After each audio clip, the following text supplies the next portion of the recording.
The hands that pulled him from the mud did not belong to anyone he had ever prayed to. Cato felt them before he saw them. Firm, purposeful hands gripping the back of his shirt, dragging him upward through the black, sucking earth of the Pearl River lowlands with a steadiness that made no sense, given how little he weighed anymore. 4 days without food, 2 days without water that did not taste of rot and copper. His legs had stopped sending messages to his brain somewhere around midnight, and the rest of him had followed shortly after. He remembered falling. He remembered the mud rising toward his face with a kind of patience, the way a thing waits for you when it knows you are already coming. He did not remember anything between falling and this. These hands, this pulling, this strange and absolute refusal to let him stay down. When he finally opened his eyes, the canopy above him was thick enough to block out the stars.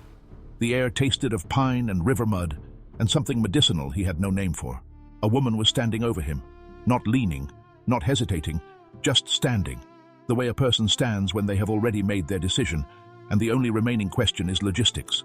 She was not young, and she was not old in any way that fixed her to a number. Her face was the face of someone who had absorbed a great deal of difficulty and converted it, over years, into something steady. She wore a high dress, and her hair was loose around her shoulders, and her eyes, when they found his, were so devoid of alarm that it was alarming. She was not white. She was not enslaved. In the world that Cato had been born into and had nearly died in, these two facts together meant that she occupied a space he had almost no category for, a person outside the arrangements that organized every inch of his known existence. He stared at her. She looked at him with the clinical attention of a person assessing a wound. She said something he did not understand. Not English, not the broken French Creole he had heard from the Louisiana men on the plantation, men who had been moved through the auction markets of New Orleans before landing in Mississippi. Something older than either. She said it again, quieter, the way you repeat something to a frightened animal when you want it to understand that the repetition itself is the reassurance. And then she crouched beside him and pressed the back of her hand to his forehead with an efficiency that reminded him, painfully, unexpectedly, of the way Dessa used to check Marcus for fever. She made a sound in her throat, not alarmed, just noting. And then she stood and began moving through the trees with a purpose that told him, even in his half-dead state, that she expected him to follow. He could not follow. His legs were finished. She came back. She did not look surprised. She crouched again, this time positioning herself beside him in a way that made it clear she intended to take his weight. And she spoke to him again in that language he did not know, and somehow, in the way that tone carries meaning across every barrier of tongue and territory, in the way that intention can be read in the angle of a body and the set of a jaw, he understood that she was telling him to hold on. Just hold on. She had done this before. The holding on, the pulling through. She was offering what she had. He took the offer. He had no other options. But even then, even half dead in the Pearl River mud, some part of him registered that this was not the transaction of a person who wanted something from him. This was just a woman doing what she knew how to do, for a man who needed it done, in a forest that kept its own counsel about why. That was how Cato arrived at the place that was not supposed to exist. Before we go further into what happened inside that hidden settlement, before you learn what this woman risked every day just to be alive, and what Cato would eventually do with everything she gave him, I want to take a moment and ask you something directly. Tell me in the comments what country and city you are watching from right now. I genuinely want to know who is out there listening to these stories, and if the buried histories of the people this country tried to erase, the ones who survived without permission, who kept each other alive in the margins, if those stories matter to you, subscribe to this channel. We are building something here. Every week we dig up what was buried. Every week we refuse to forget. Now let me take you inside the settlement, and let me tell you who Nashoba was, and why a pine bough bundle left on a fence post would mean something to a man who should not have known what it meant. Her name was Nashoba.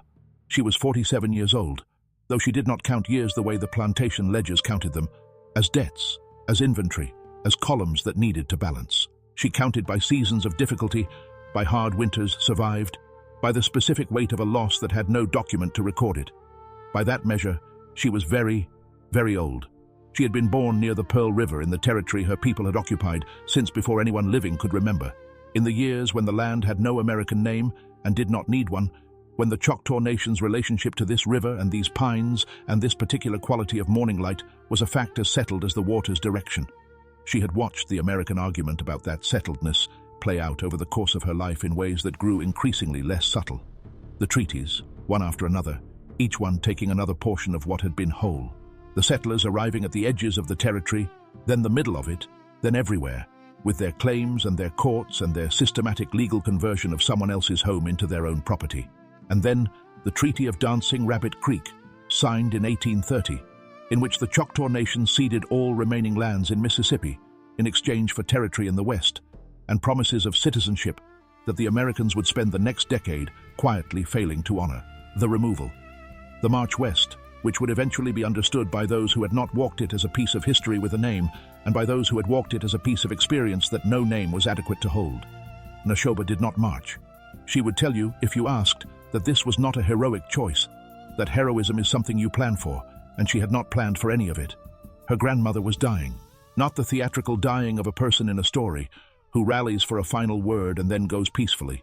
The ugly dying of a very old woman whose body was refusing the indignity of being transported against its will, too sick to walk, too proud to be carried by strangers who wore American faces and spoke American purposes. Nashoba stayed to sit with her grandmother through the process, which took 3 weeks longer than anyone expected, and 1 week less than Nashoba feared. She held her grandmother's hand through the last night and into the morning, and when the morning showed itself, the old woman was gone. And then Nashoba looked around. The removal parties were long past. The roads were empty. The forest around the Pearl River, which had always been the deepest and most complicated part of the territory, was very quiet. She was one woman. She was, on every American map and in every American court record, already gone, already removed, already counted among the departed. The state of Mississippi had no interest in a single Choctaw woman who chose to remain in a forest that Americans were not yet farming, in land too low and too wet for cotton, in a place that did not appear on any plantation survey.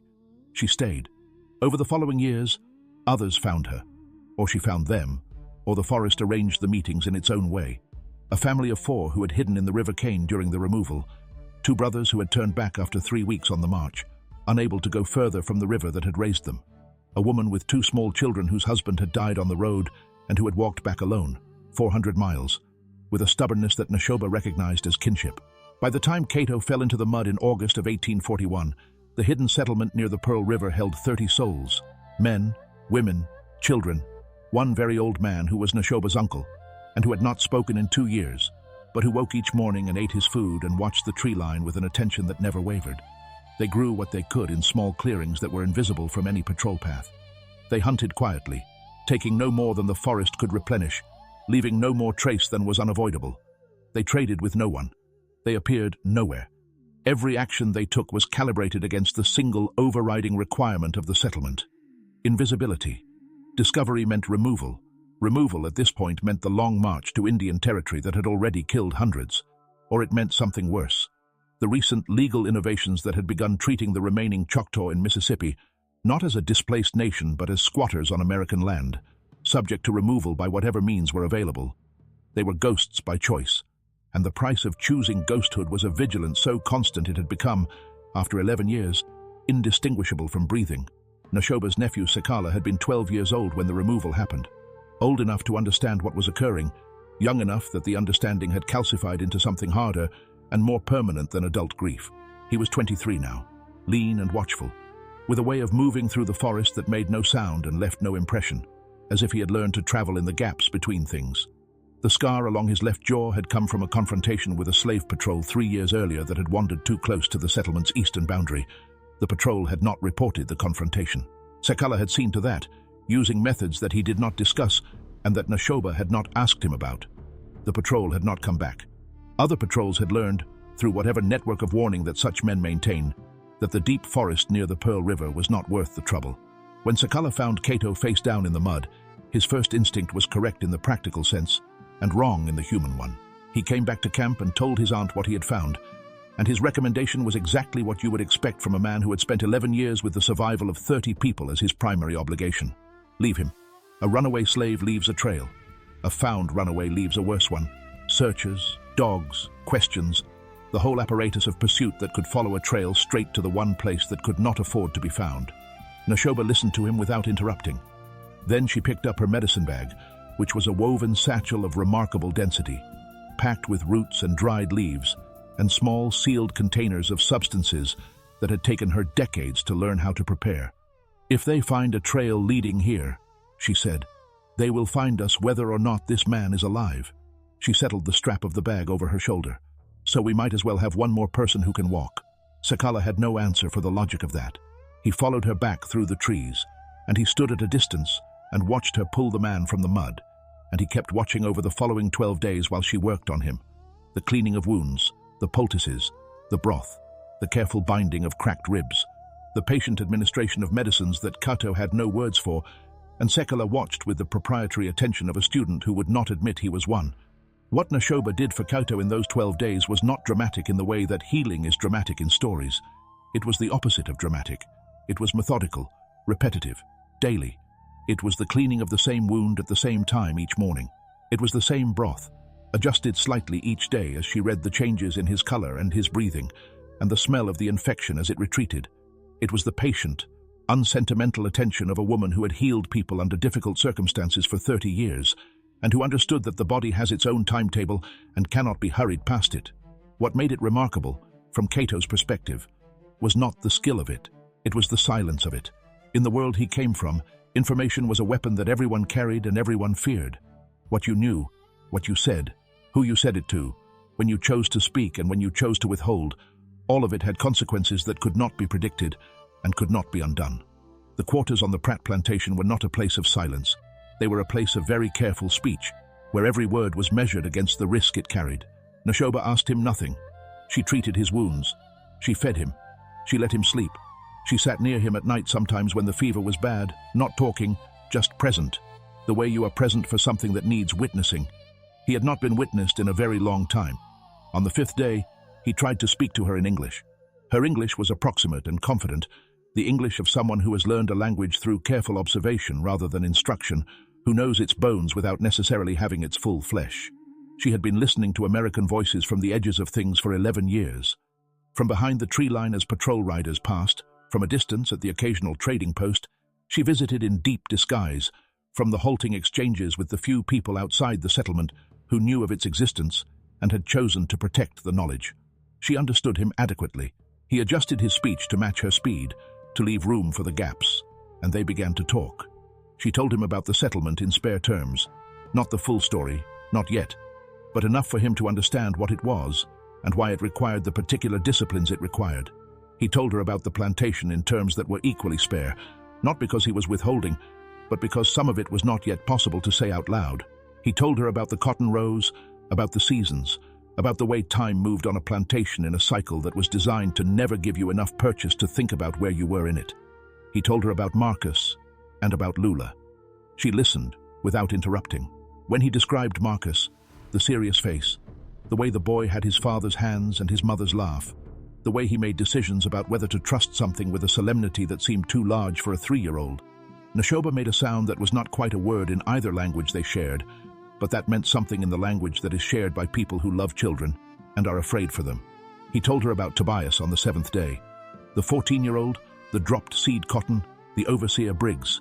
He told it straight, without embellishment, in the flat voice of a man reporting something that he has already processed past the point of emotion and arrived at some harder place on the other side. Nashoba listened to the whole of it. She was quiet for a long time when he finished. Outside, the forest moved in a small wind. "You did not run because you were afraid," she said finally. "You ran because you knew what happens to men who do what you did. Yes, that is not the same as guilt." He sat with that. He turned it over in his mind the way you turn a stone in your hand to look at all its faces. He had been carrying something for 32 days that he had been calling guilt, had been treating as guilt, had been running from as if it were guilt. The reframing did not remove the weight of it, but it changed the shape. Something that had felt like a verdict began to feel, cautiously, like a record. Sakala remained watchful and hostile for the first week. By the second week, he had graduated to a watchfulness that contained, somewhere in it, the early formation of a question he had not yet decided to ask.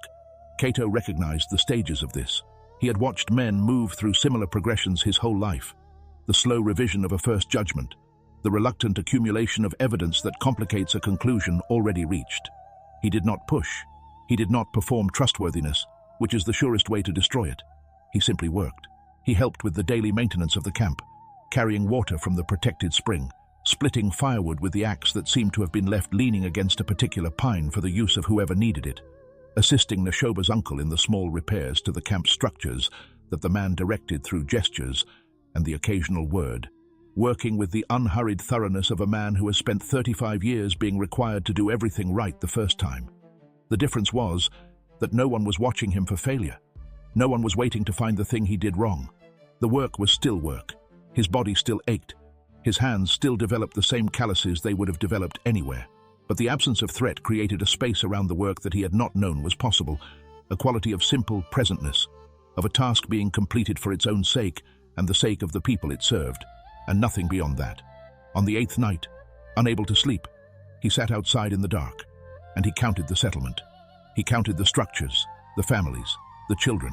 He counted the old man who watched the tree line.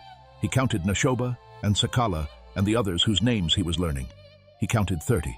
And then, without deciding to, he began to count the people on the Pratt plantation. He had counted them once before, during a Sunday visit from a cotton buyer from Natchez, whom Pratt had wanted to impress with his inventory. 112.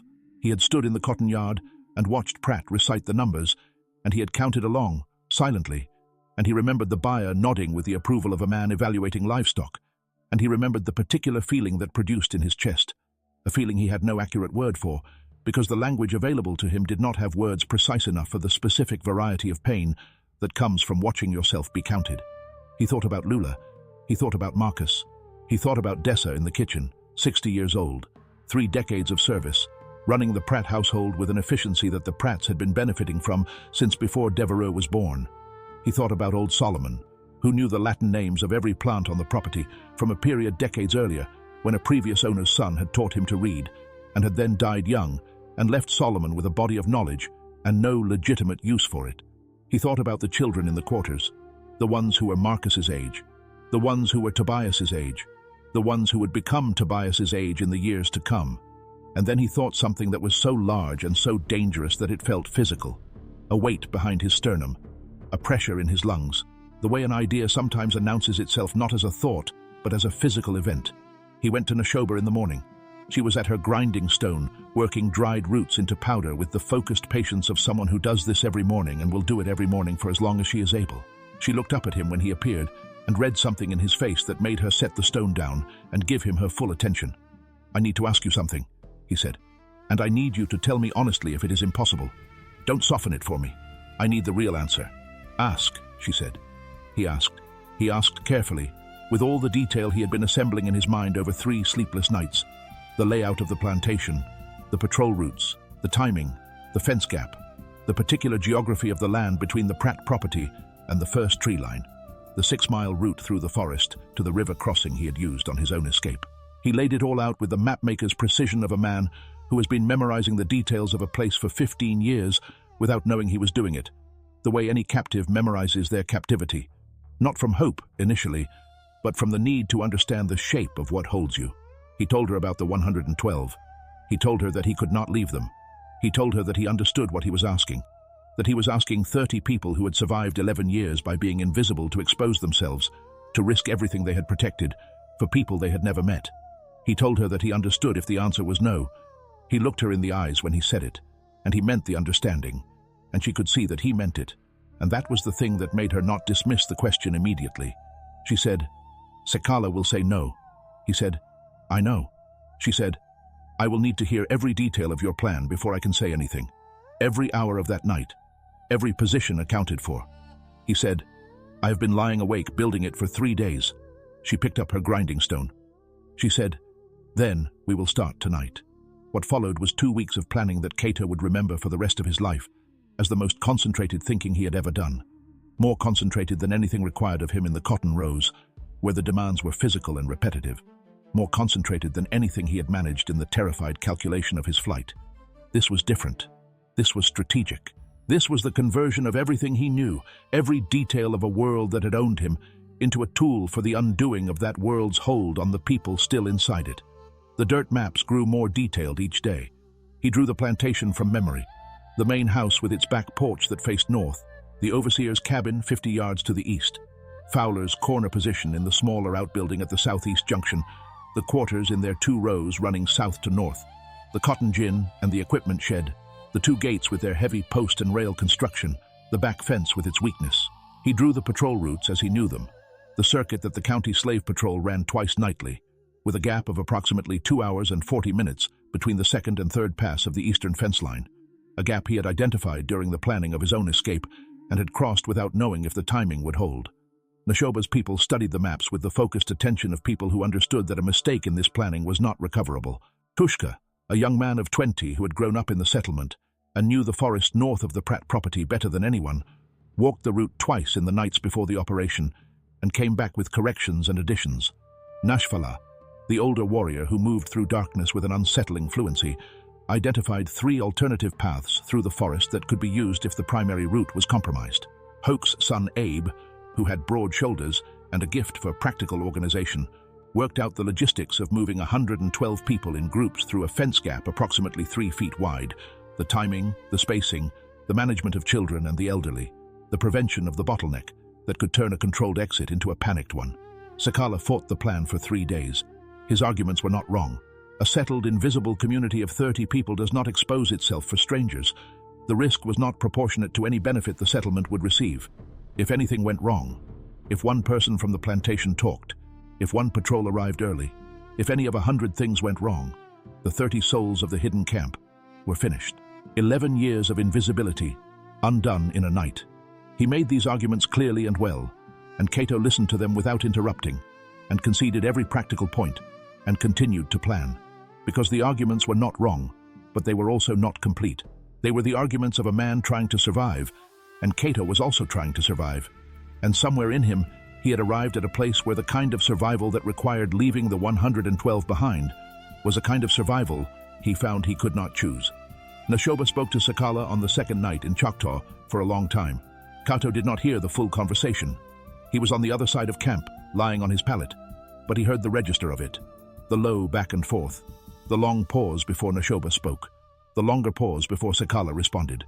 In the morning, Sakala came to the dirt maps and studied them without expression for several minutes. Then he picked up a stick and made a correction to the eastern fence line that improved the route by 20 yards. He never said yes. He did not need to. The one remaining problem was Fowler, not the official night watchman. Cato knew the night watchman's habits the way a person knows the habits of a predictable danger, by long observation, by the counting of hours. Fowler was different. Fowler was a man Pratt employed for the specific purpose of being unpredictable. He slept at irregular hours, woke at irregular hours, positioned himself in his corner cabin with a sightline to the quarters that the other positions did not have. He had been brought in 2 years earlier after a small escape attempt by 3 men from the quarters, an attempt that Briggs had suppressed without Fowler's involvement, but that had made Pratt reconsider the depth of his nighttime coverage. Fowler was, in the architecture of the plantation's security, the variable that Cato's plan could not account for through timing alone. Neshoba solved it simply.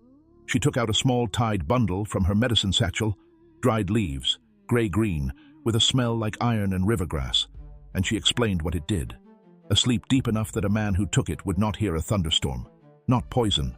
Medicine, used for pain that would not let a person rest, calibrated for the weight and constitution of a grown man. The dose that would put Fowler down for 8 hours could be conveyed in a pinch of powder in food or drink. "Is there someone in the kitchen you trust completely?" she asked. "Not partly, completely." He did not hesitate. "Dessa. Then we send her the medicine and the instruction. We need to reach her without going back," Sakala said from across the camp, without looking up from what he was sharpening. "I'll carry it."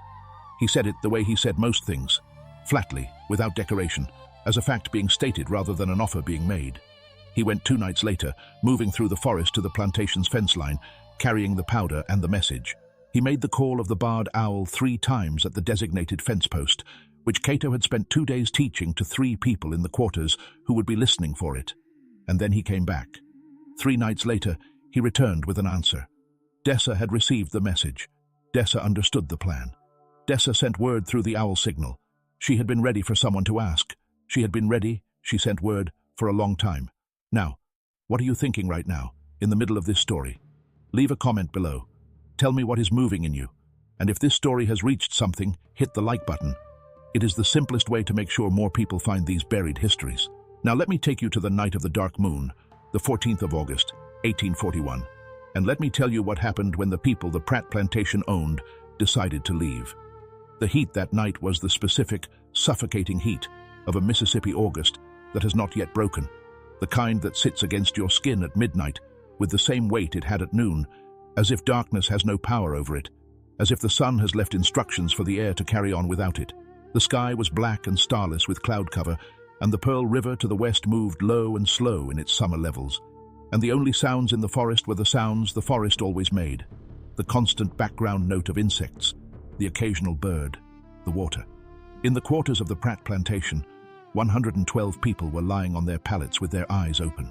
They had been told in stages, over 2 weeks, through the informal network, that every plantation runs beneath the official one, the network of whispers in the cotton rows, of gestures exchanged at the water bucket, of a look held a second longer than necessary by a person who knows something and is deciding whether you should know it too. Not everyone had been told with full detail. That was too dangerous, too many specific facts loose in too many minds. But enough had been told, and the ones who had been told had told the ones they trusted, and word had spread to the edges in the way that water finds every low place, quietly, inevitably, through paths of least resistance. The instruction was simple. Tonight, after the bell rings and no one answers, we go out the back. Children carried, nobody running, nobody talking above a breath. Lula had put Marcus to sleep early, which had required more patience than the entire 2 weeks of planning, because Marcus was 3 years old, and 3-year-olds are not designed for patience. She had told him they were going on a trip, a nighttime trip, a game where the most important rule was being very, very quiet. He had looked at her with the face he made when he was weighing a proposition, the face that was so like his father's face that it still made her breath catch. Then he had nodded, curled against her, and gone to sleep with the totality of a child who has decided to trust. Dessa had cooked. She had cooked Fowler's supper with the same unruffled efficiency with which she cooked everything.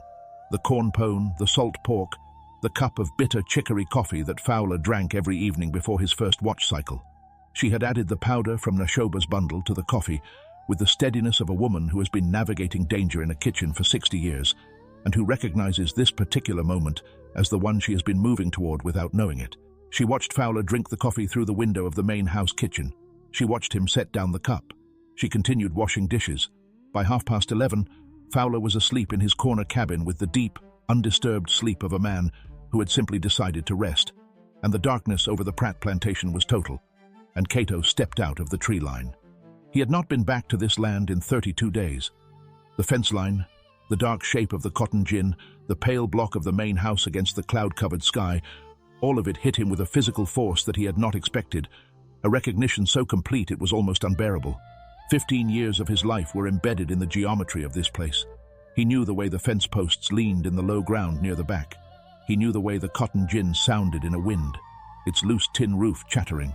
He knew the particular darkness of the quarters, where no lamps were permitted after 9 o'clock, and where people navigated by memory, and by the low sounds of breathing, and by a knowledge of the space that went past ordinary familiarity into something closer to the bone. He breathed. He moved. Sekala was 20 feet to his left in the darkness, a presence Cato could barely see but could feel, the way you feel the attention of a person who is paying attention to everything. Tushka and Nashfala were stationed at intervals along the fence line. Abe was positioned at the first tree line, 50 yards into the forest, where the route north began. They were not there to fight. None of this was about fighting.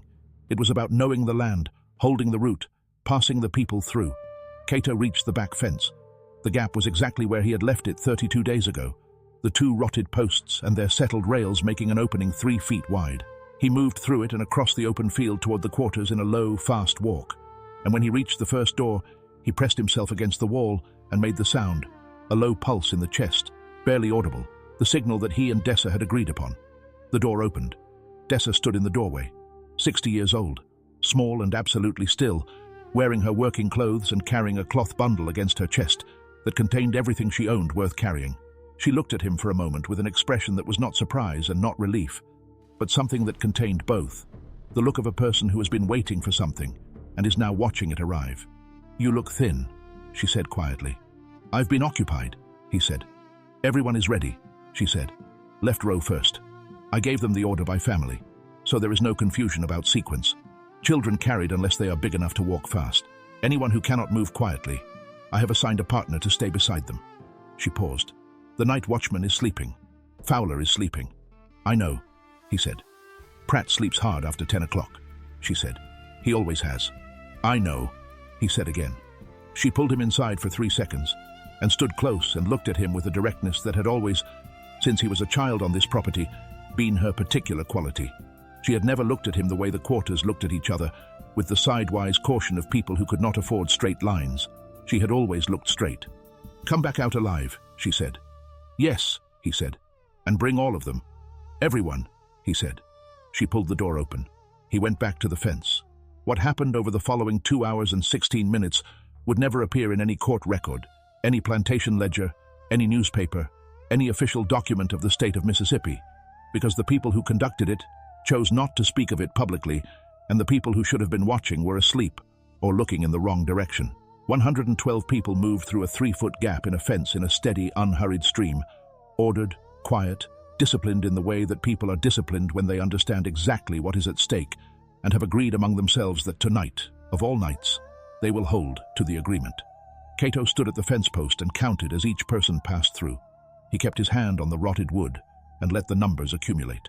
When the families of the left row had come through and the families of the middle row were moving, he felt, without being able to name it yet, the particular quality of something enormous in progress, not the false enormity of violence, which is loud and immediate and substitutes impact for meaning, but the real enormity of a decision made by many people at once, in silence, in the dark, irrevocably. Lula came through the fence with Marcus asleep on her hip. Cato put his hand on the boy's back for exactly 1 second, the exact weight of his own son's back, the warmth of him, the absolute solidity of him, and then he went back to counting, because there were still people to count. Dessa came through last. She paused at the fence post and looked back once at the quarters, at the open doors through which she could see the empty pallets in the darkness. She looked for a long moment. Then she went through the fence without looking back again. 112. Plus Dessa. Cato pulled the fence rail back across the gap. Neshoba's people were waiting in the first tree line like extensions of the forest itself, positioned at intervals along the route north, quiet and absolutely known to this land, ready to guide 114 people through 6 miles of Mississippi forest in the dark. They moved the group in segments, families of 10 and 12, split to leave lighter trails, passed from guide to guide with the smooth efficiency of a relay that had been rehearsed in the mind for 2 weeks and was now being run in the body. Tushka led the first group. Nashvala and Abe shepherded the middle. Sekala took the rear with Cato, making sure no one fell behind, no one turned back, no one was left in the gap between the last group and the fence they had come from. They moved all night through the heat that the darkness had failed to dissolve. The forest received them. The insects continued their song, undisturbed by the careful passage of 114 human beings who had learned, through long experience, to move through the world without taking up more space than was absolutely necessary, who had been required, by the terms of their existence, to become experts in smallness, in quiet, in the minimum footprint of survival. They moved now with those same skills employed for the first time entirely in their own service. 3 children cried and were quieted by mothers who had prepared for exactly this, who had practiced the particular hold and the particular sound that would interrupt the cry before it fully formed. One old man's leg stopped working 2 miles in, and he was lifted without ceremony by 2 of Neshoba's young men who had not been asked, but who had simply appeared on either side of him and provided the support with the matter-of-fact efficiency of people doing what is obvious to do.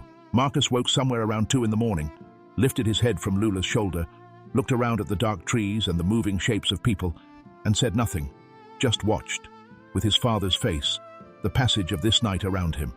By the time the sky began to gray in the east, they were at the river.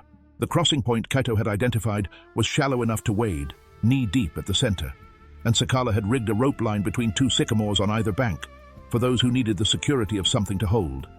They crossed in the gray light, the water warm from the summer and moving slowly, and Cato stood on the north bank and watched them come across, counting, always counting, the way a person counts the people they are responsible for and feels each number as both a fact and a relief. 112. Dessa, Neshoba herself, who had walked the entire route without comment and who crossed the rope line last, hand over hand, with the methodical patience of someone who knows that last is the position of the person responsible for everyone who came before. She came to stand beside Cato on the north bank. The light was coming fully now, pink and gold and soft the way summer mornings come in Mississippi when you are alive to see them. The river moved behind them. The people of the Pratt plantation stood in the growing light on the north bank, not yet speaking, still in the silence that the night had required of them, but standing differently now, with a different quality of stillness, the stillness of people who have arrived somewhere rather than the stillness of people trying not to be found. Neshoba looked across the river for a long time. Then she said something in Choctaw. Kaito looked at her. "The river remembers everyone who crosses it," she said. He did not have an answer. He stood beside her and let the morning come up around them, and the number 112 held itself steady in his mind, like a fact that had just been permanently established, like something that could not be taken back. 22 miles to the south, the bell at the Pratt plantation rang at 5:30 in the morning, as it always rang, iron and insistent, splitting the grey air over the cotton rows, announcing the beginning of another day's work in the way it had announced every day's work for as long as anyone on that property could remember. It rang, and rang, and rang again into the silence. Devereux Pratt heard the bell from his bedroom in the main house. He heard the 3 rings, and then the silence that should have been the sound of doors opening, and feet on packed earth, and the low morning conversation of people moving to the fields. He heard instead nothing. He lay in his bed for perhaps 90 seconds. He was a methodical man. This was the quality people noted about him most consistently, the men he did business with, the neighbors who watched him manage his operation with the cold precision of a man who never let emotion interfere with calculation. He was not given to intuition, but in the 90 seconds he lay there listening to the silence behind the bell, something moved in him that was below the level of calculation, something that recognized the shape of this silence as a different shape from all the silences he had heard before. He rose. He dressed. He walked out to the back porch. The morning light was still low and grey, laying itself across the cotton rows in the tentative way of a thing not yet fully committed. The quarters were visible from the porch, the 2 rows of cabins, their doors, which should have been opening, which should have had people moving through them. The doors were open. Kaito could not know this, 22 miles north, but the doors were open in the way they get open when they have been left that way deliberately. Pushed wide, not banging in a wind, just open, as if the openness itself were an announcement. Pratt walked to the first cabin. He stood in the doorway. The pallets on the floor were flat and still and cold to the touch when he crouched and pressed his hand to one of them. Cold, which meant hours, which meant the night. He walked to the second cabin. Empty. He walked to the third, the fourth, the fifth, and then he stopped walking and stood in the middle of the quarters and turned in a slow circle, and the only things moving were the swallows in the eaves of the cotton gin and the bell rope still swinging in its slow deceleration, the iron tongue finally going quiet. He stood there for a very long time. Later, the county sheriff would ask him to describe the experience, and Pratt, who was not a man for description, would say only that it was quiet. But there was something else, something that he would not say to the sheriff or to anyone, that he would sit with alone in his study in the days that followed, turning it over with the methodical attention he brought to every problem. It was the recognition of having been outmaneuvered, not robbed, not violated, outmaneuvered, by people he had spent his adult life and his family's legacy treating as incapable of strategy, by people he had counted in a yard for a visiting cotton buyer from Natchez, as if the counting were the complete description of what they were. The pine bough bundle was on the main gate post. The sheriff's deputy found it and brought it to Pratt. Pratt held it in his hands and said he did not know what it was, and this was a lie. A quiet, methodical lie, the lie of a man who has decided that certain information is worth keeping private. He had seen a bundle like it before, 11 years ago on a neighbor's fence line, left by the people who had refused the removal. He had known in the abstract that some of them were still out there somewhere in the forest near the Pearl River. He had calculated, in the way he calculated everything, that the cost of pursuing that information exceeded the value of what he would find. He had made a business decision to let the ghosts stay ghosts. He understood now what that decision had cost him. He set the bundle down on the fence post. He looked out at the cotton fields. The cotton was white and full and ready, standing in the August morning light with the particular indifference of a thing that will not harvest itself. He had contracts in Natchez and New Orleans. He had a harvest coming in 6 weeks. He had an operation of 112 workers that was, as of this morning, an operation of 0. He went inside. He sat at his desk. He did not open the ledgers. They searched. Of course they searched. Horses on every road in Rankin County before noon. Dogs at the plantation fence line. The full machinery of the fugitive slave system spinning up with the urgency of a catastrophe that had no precedent in its scale. They found nothing. The fence line at the back of the property showed signs of passage, but the trail dissolved within 100 yards of the tree line as if the people had been absorbed into the air. The Pearl River, checked at every crossing point the searchers knew, yielded nothing. The dogs lost the scent at the first river crossing and could not recover it. The search lasted 3 weeks. It generated reports, depositions, interviews with neighboring plantation owners, appeals to the county authorities, to the state, to the federal marshal whose jurisdiction covered fugitive matters. It generated a great deal of paper, all of which arrived at the same conclusion. 112 enslaved people had left the Pratt plantation in Rankin County, Mississippi, on the night of the 14th of August, 1841, and had disappeared completely. There was no evidence of violence. There was no evidence of organized external abolitionist involvement of the kind the reports were designed to detect. There was, as far as anyone could determine, no evidence of anything at all, just the open doors, and the flat pallets, and the bell still ringing into the empty morning, and the pine bough bundle on the gatepost that Devereux Pratt said he did not recognize. They never found them, not one of the 112. The machinery of pursuit, for all its resources and its legal authority and its long practice of recovering people who had tried to be unfound, ran itself out against a forest that had been keeping secrets for 11 years and saw no reason to stop. What happened to Neshoba's people in the years that followed belongs to their history, told in their own way. What can be said is that the hidden settlement near the Pearl River endured, that the 30 souls who had risked everything they had protected to guide 114 strangers through the dark went back to their forest and continued the careful, invisible life they had always lived, now with a knowledge of what that life was capable of, what it could do when it chose to extend itself beyond its own boundary. Neshoba ground her medicine roots each morning. Sakala watched the tree line. The forest kept its own counsel. What happened to Cato is this. He walked north for 6 weeks with Lula and Marcus and Dessa and a group of 43 others who chose to stay together, moving along the route that had been planned in those 2 weeks of dirt map sessions, using the forest as cover and the river as compass and the knowledge of free black communities and sympathetic Quaker farmhouses and the Underground Railroad's loosely organized network of safe passages. He crossed into Ohio on a morning in the second week of October, 1841, when the maple trees had turned the color of a fire that does not destroy, and the air had lost the specific weight of Mississippi air and tasted of something that he did not yet have a word for.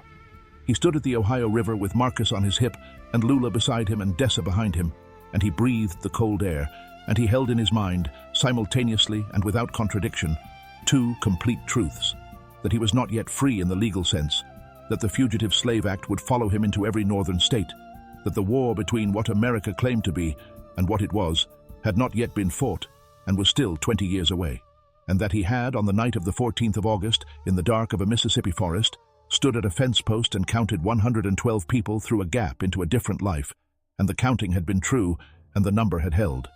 Dessa said, "I did not think I would live to feel cold air." She said it quietly, not dramatically, the way she said everything, as a fact being noted for the record, for whoever might be keeping the record. Marcus lifted his head from his father's shoulder and looked at the river, and then looked at Cato's face with the serious, evaluating look of a child who is deciding whether to trust a situation. Then he put his forehead against his father's cheek. Cato held him and held the number and breathed the Ohio air. Somewhere in the forest 30 miles south of the Pearl River, in a camp that did not appear on any American map, a woman was sitting beside a fire in the early morning, grinding roots in a polished wooden bowl. The bundle of pine boughs from the Pratt gatepost had been thrown in the road by a sheriff's deputy and crushed under a wagon wheel within days of its discovery.